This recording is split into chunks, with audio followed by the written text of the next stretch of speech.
आणि ते अंमलबजावणीच्या तयारीत उपस्थित झालाय. कारण तुम्ही सन्माननीय आदरणीय गावच्या प्रथम नागरिक आहेत, परंतु गावच्या विकासासाठी हा प्रकल्प असल्यामुळे तुम्ही जवळपास 100% झालेला. तर आपण ऐकलंय शेतीला काय काय लाभ होणार आहे, कुठला लाभ होणार आहे, परंतु आपल्याला शेतीला जोडधंद्याची साथ द्यायला लागेल तरच खिशात हात जाणार आहे, नाही तर पाहत बसावं लागणार आहे ना. म्हणून आपण आता शेतीशी संबंधित जे व्यवसाय आहे ते आपण पाहणार आहोत. शेतीपूरक पाहणार आहे, अल्प उदाहरणासाठी पाहणार आहे, मोठ्या शेती. पण आधी काय पाहायचे आपल्याला, जो आपल्या गावचा शेतमजूर आहे, भूमिहीन आहे, बेरोजगार आहे, ज्याच्या हाताला काम नाही, लग्नाचं वय होऊन गेलं पण मामाचा राम नाही, याच्यासाठी आपण आधी पाहणार आहे, नंतर आपलं ते पाहणार आहे. तर जे भूमिहीन आहेत, शेतमजूर आहेत, बेरोजगार आहेत, परंतु भूमिहीन आहेत, यासाठी आपण त्यांना कुठला रोजगार देऊ शकताय. तर त्यासाठी आपण ज्या भूमिहीन कुटुंब आहे त्यासाठी आपण एक शेळी पालन हा व्यवसाय देणार आहे. कारण हा व्यवसाय का देणार आहे, हा जो एक व्यवसाय आहे कमी जागेत कमी वेळात आणि जास्त उत्पन्न देणार. म्हणून जो भूमिहीन कुटुंब आहे अशा कुटुंबाला किंवा अशा व्यक्तीला आपण शेळी पालन हा मिळवला. कारण आपल्याला माहित आहे जेवढी आपल्याला अपेक्षा आहे त्यापेक्षा उत्पन्न कमी आहे, बाकी आपल्याला पलटीवर करावं लागते ऍडजस्टमेंट. म्हणून जे विकणार आहे तेच पिकवलं पाहिजे. हा व्यवसाय, याला मार्केटिंगची कुठेही गरज नाही. याला आमच्या भाषेत म्हणतात एटीएम. एटीएम म्हणजे एनी टाइम मनी देणारा. संडे खाव मंडे खाव कधी मागू शकता तुम्ही. आणखी जरी विकायला गेले सर तो पावती मागतील, याला पावती मागतील का.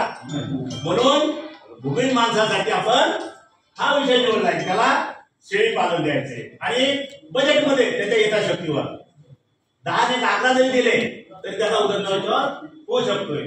कारण तिप्पट चौपट उत्पन्न देणारा दुसरी कुठली उद्योग नाही आणि कमी मध्ये सुरू होणार आहे. म्हणून या बेरोजगार बांधवासाठी, या भूमिहीनसाठी आपण 1 नंबरवर शेळी पालन ठेवलंय. कारण हा व्यवसाय महिला सुद्धा करू शकतात, याला सुरुवात करण्याला कुठलाही त्रास नाही. आणि शेळी पालन आधीच्या काळातलं नाही, बरोबर आहे का. हे आधुनिक शेळी पालन देणार आहे. आपल्याकडे जे बकऱ्या आहेत ना त्याच्यापेक्षा आपलं वेगळं आहे. आता काही लोकांना ऐकलं असेल उस्मानबादी, जमनाबादी याही पेक्षा एक भारी शिरोळी निघाली, बरोबर आहे का.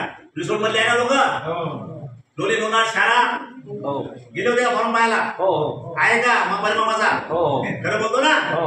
त्याचं वजन 70 किलो पर्यंत जाते. पण तो काय व्यवसाय आहे बाबा, बरोबर आहे का. त्यामुळे आपण लक्ष देत नाही. त्यामुळे जे आमचे शेतकरी बांधव आहेत, अन्नदाता, बरोबर आहे का, पोशिंदा जगाचा बळी राजा, परंतु आपल्यापेक्षाही हा जो व्यवसाय करणार बापारे मामा त्यांना माहित असेल की काय मेंटेनन्स आहे त्यांचं. मोठा माणूस आहे परंतु या व्यवसायात पडलाय, नंबर 1 शेळी पालन करतोय. कुठलीही ट्रीप असली तर त्याला आम्ही त्याला तुमच्या नशिबाने आहेत ना फिरवते त्यांना. जर तुमचा व्यवस्थित जर सगळं असले तर तुमच्या फिरवते तुम्हाला पाहता येईल. कारण यामध्ये तशी तरतूद तुम्हाला ठेवता येते, कारण आताच तुम्ही आधी तरतूद ठेवायची. म्हणून हा व्यवसाय नंबर 1 चा आहे आणि उत्पन्न पण देणार आहे. त्यामुळे बेरोजगारांना 1 नंबरवर तुम्ही शेळी पालन ट्रेनिंग द्या, कारण याला जागा जास्त लागणार नाही. आणि त्याहीपेक्षा जर गरीब असेल तर वर्षाची कुक्कुटपालन देऊ शकताय. आणि हे कुक्कुटपालन गावरान साध्या अंड्याचं, गावरान अंड्याला किती डिमांड आहे तुम्हाला माहित आहे. कारण कुठल्याही याच्यातनी याचं एवढे भरपूर प्रमाणात अंडे झाले म्हणून कुठे कुठे ट्रकवर फेकले का टमाट्यासारखे नाही. तुम्हाला माहिती आहे का कोरोनात अर्धा लोक यांनी वाचवले कोंबड्या बकऱ्यांनी डॉक्टरपेक्षा.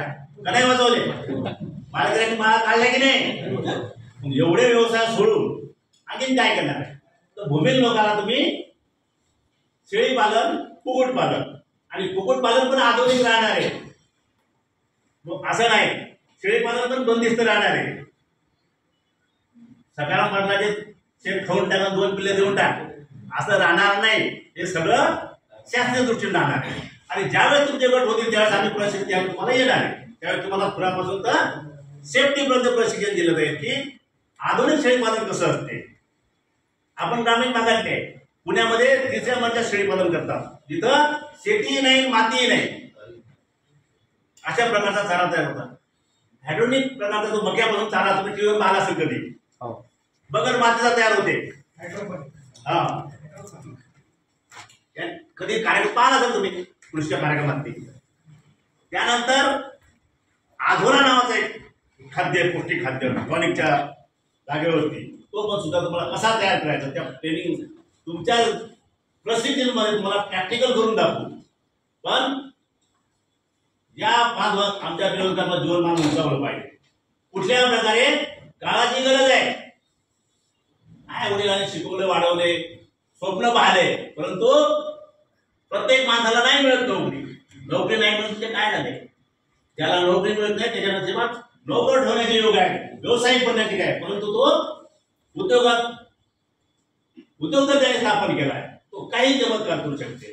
परंतु आज भाग्यवान आहे तुम्ही, कारण तुमच्या हाती सूत्र आले.